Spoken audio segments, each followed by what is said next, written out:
Mike and Hannah here with Delta Faucet. Today we're going to install a Delta Touch2O Kitchen Faucet. For this installation video, we'll be installing a Trinsic Touch2O faucet in an Arctic stainless finish. But these steps will work for the variety of Touch2O faucets that Delta offers. Now note that there are just a few extra steps when installing a touch faucet versus a regular kitchen faucet. Also, these are battery operated, so there's no need for an electrician. Now we'll be teaching you how to use the technology in a different video, and like with any technology, remember that issues can arise. So we'll have a troubleshooting video that will walk you through some of those steps. Let's collect the tools that we'll need to complete this install. A Phillips head screwdriver, and we recommend using a long Phillips head screwdriver, 2 adjustable wrenches, a bucket, a towel for some light water cleanup. You may need a flashlight, and of course, some safety glasses. All right, so grab those tools and supplies and let's get started.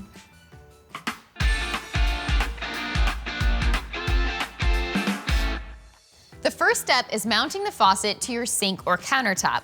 Now, if you have a 3-hole sink configuration, you'll need to use an escutcheon to cover the outer 2 holes.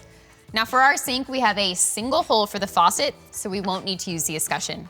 All right, let's move on to mounting the faucet. Now it's time to place our spout shank, our cable, and the supply lines down through the mounting hole. Now when you do this, you want to make sure that you don't rip this tag here. It's got important information on it. And you want to make sure nothing gets pinched. All right. This LED light faces forward, and that your handle is parallel to the edge of your sink. So this is when it's really helpful to have 2 people during this install. So I can be up here holding onto the faucet, keeping it straight and centered, while Mike is underneath tightening the screws. All right, here we are under the sink, ready to start securing our faucet to our countertop. Now the first thing I want to point out is something Hannah mentioned previously about this little tag here. You'll notice it has your model number on it, as well as the manufacturer date of your faucet, which is information that could be very, very helpful for the Delta Faucet customer service team if you ever have any future questions about your faucet. So just keep an eye on it and make sure it doesn't get damaged during install. Next, we can move on to securing our faucet to the underside of our countertop. So to do this, it's going to take 3 things. First is this mounting bracket, followed by the mounting nut, and then we're going to tighten everything into place using the included wrench that came with your faucet. Now before we do that, I do want to talk about the bracket itself just for a second. First, you'll notice that there is a top and a bottom to the bracket, and the bottom side is the side that has these 2 preloaded screws loosely into the bottom of the bracket. Now just keep an eye on this to make sure you do have 2 there, because once in a while, one of these screws can fall out during shipping. Once you've got those preloaded in there, I'm also going to talk about this U-shaped gap on the back of the bracket, and what this is going to offer plenty of clearance for your supply lines and your cable as we tighten everything up to the bottom of our countertop. So the way this is going to work is we're going to take our sprayer line here. I'm going to start by feeding my bracket over the end of the sprayer line, and again checking orientation to make sure that the top of the bracket is going to come in contact with the bottom of my countertop, followed by the mounting nut, and I'm going to push this all the way up to the back of my sink to the shank of the faucet and start loosely threading the screw onto the shank itself. Start by moving my mounting bracket up over the bottom of the shank, again with this cutout on the side, making sure that my supply tubes, my outlet hose, and my cable aren't getting kinked anywhere. Also, I think it's a good time to point out, you'll see there's this little ridge on top of the mounting bracket that's going to fit up into the hole in the underside of my countertop. So I want to make sure that the shank is kind of centered in that hole. Once everything looks good, I'm going to keep moving it all the way up the shank until the mounting bracket is coming in good contact with the bottom of my countertop. Again, double check and make sure my supply lines and my cable are still all free and clear and aren't being pinched. All right, once that looks good, I'm going to take my mounting nut, start threading on the end of my shank. I want to make sure that I hand tighten it on easily. It shouldn't be cross-threaded at all. It should spin easily up the shank of the faucet. And once I get it hand tightened on there, I'm going to take my tool. Again, keeping those tubes and cable to the side, and then snug it into place. Okay, I've got that faucet snugly in place using that included wrench, and now at this point I want to check a few items. The first is making sure that I'm happy with the final alignment of my faucet up on top of the countertop. And second, I want to move underneath the sink, also verifying that I haven't pinched any of my supply lines or my cable. Once everything looks good, we can move on to securing our faucet into place. So to do this, I'm gonna be using a Phillips head screwdriver. It's important to note that I'm using a Phillips head screwdriver because I don't want to over tighten these set screws on the underside of the bracket, because doing that could cause damage to the bracket, my faucet, or even the countertop itself. So I've got my Phillips head screwdriver here, not a nut driver or something similar. And also, you'll notice I'm using a long Phillips head screwdriver because it makes it that much easier to work up behind the sink when we tighten up those screws. Once you're happy with everything, let's go ahead and lock that faucet into place. Starting with one of the screws, tighten this down. Again, I don't need to over tighten this. I just need it snug enough that's gonna hold the faucet in place.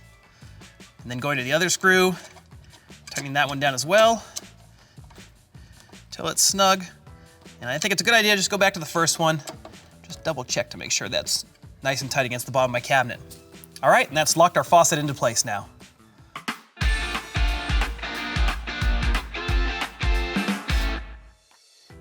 Next, we can move on to installing our check valve. Now the check valve itself is made up of two components. The first is a smaller little insert here called a ferrule, and the second is the check valve itself. Now I'll save you all the details and the science behind why these are so important, but just trust me that they are required for the proper function of your faucet. So to install them, I'm gonna start by using my hot supply stub out here. Again, taking my ferrule, place it gently in the end of my stub out, and then next I'm gonna take my check valve, thread it over the ferrule, and then gently hand tighten it onto the end of my supply stub out. All right, now that I have that in place, we want to tighten this up enough to make sure we have a watertight seal between my check valve and the supply stub out, but I don't want to over tighten this because it could cause some damage to the stub out or the check valve itself. So I'm going to start by taking an adjustable wrench. I'm going to place it on my stub out. That way I can support it as I tighten up the check valve.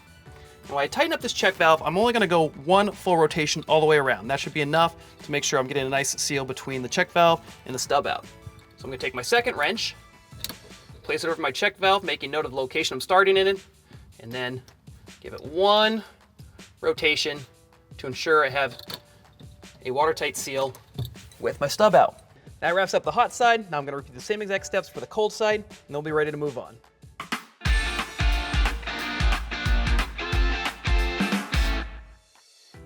All right, moving right along. Next, we're gonna be connecting our supply lines to our supply stub outs coming out of the wall. Now with any faucet installation, this is one of the most important steps, making sure that we're connecting the right supply lines to the right stub outs.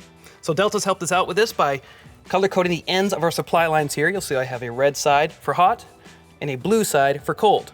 I'm gonna be starting with my hot side here. Now one thing you'll notice is for my installation here, the length of my supply line is about perfect for the location of my check valve here.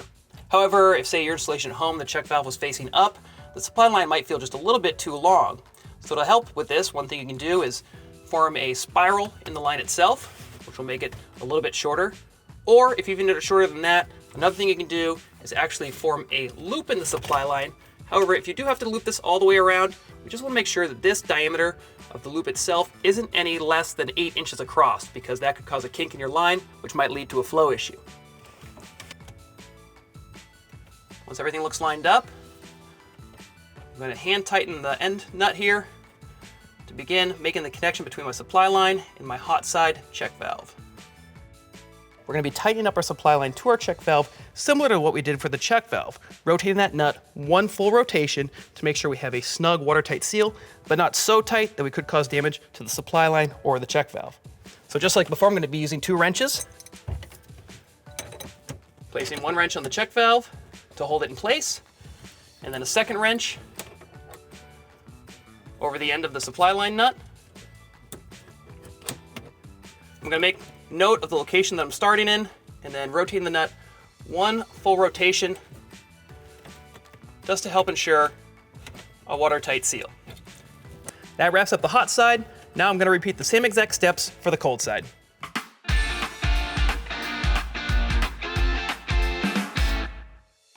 All right, now that we have our supply lines connected, we can move on to flushing our lines.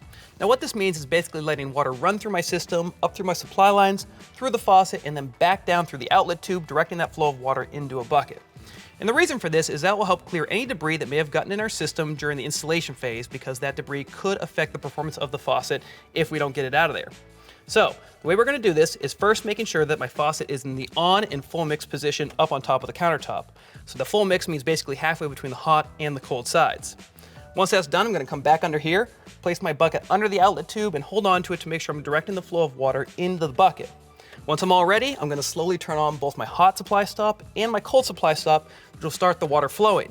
I'm gonna let the water run for say about 30 seconds or so, then go ahead and shut off both of my supply stops, remove the bucket and clean up any water that may have splashed around, and they'll be ready to move on to the next step. So, once you're ready, let's flush those lines.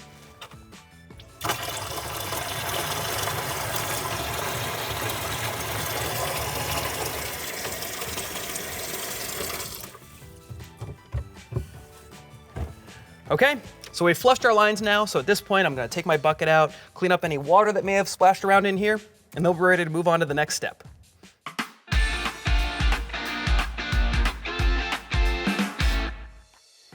Next, we're gonna move on to installing our solenoid, which is this unit here. Now the solenoid itself does have a top and a bottom.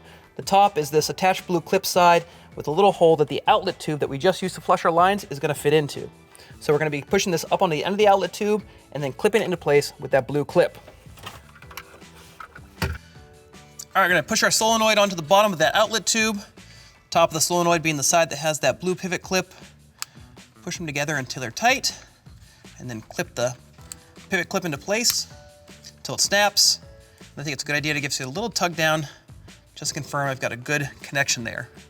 Okay, now that we have the solenoid connected to my outlet tube, we can connect the spout hose to the bottom of that same solenoid. Now, one thing I want to point out with the spout hose is remembering that this is going to be moving up and down while you're using your faucet. So we want to make sure that this hose isn't wrapped around any of my supply stub outs or any other of my plumbing that could affect that hose being able to move freely. Once I'm ready, I'm going to take my hose weight, slip it over the end of my tube, and then take the tube and the blue clip, pushing it onto the bottom of the solenoid. Again, making sure it's got a good connection. And then taking the blue clip, pushing on from the side until it clips into place.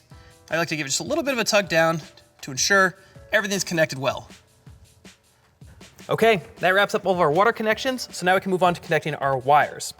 So the first thing I'm gonna do is grab my C-clip here, making sure that my sense wire isn't wrapped around anything else under here, shooting for about the middle of the shank, pushing it into place, and then rotating so the tail of my clip is facing directly away from my sink. Finally, we're gonna connect our LED cable, again, making sure it's not wrapped around anything or kinked in any way, pushing it into the side of the solenoid until it clicks into place and fully seats together.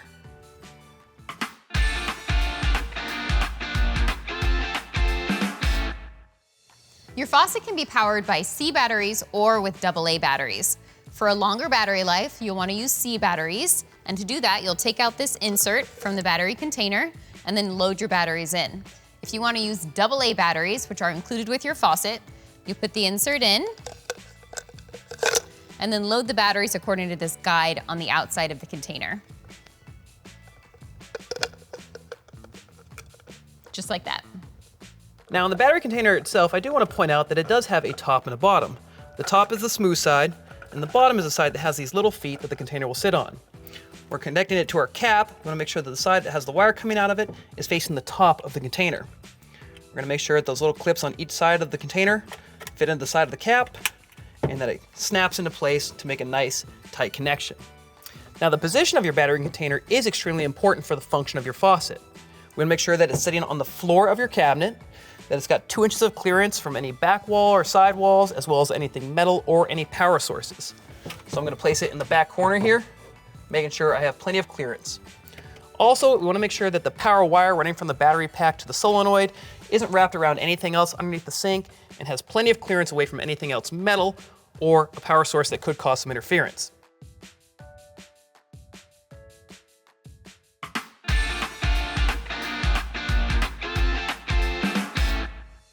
I'm gonna be turning on my hot side and my cold side supply lines, allowing water to run through my system. And the spots I'm gonna be checking for leaks are at the bottom and top of those check valves that we installed earlier, as well as the bottom and the top of the solenoid. So once you're ready, let's go ahead and run some water through our system and check for those leaks.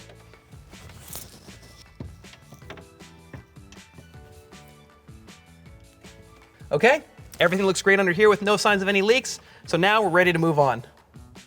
All right, now it's time to check for leaks up top. So I'm gonna turn our faucet on, and I'm gonna check for leaks right here where our sprayer hose meets our wand. That looks good. And I'm also gonna check for leaks at our handle. All right, they both look good, so we're ready to move on.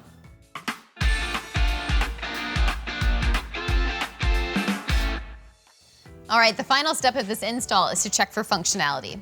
So I'm gonna turn on the handle, turn it off by touching the handle, turn it on by touching the spout, make sure I can move it around without it turning off, and turn it off by the spout. All right, everything is looking and working great, so that about wraps up this installation. If you have any additional questions, remember you can always reach out to the Delta Faucet customer service team. They're more than happy to help.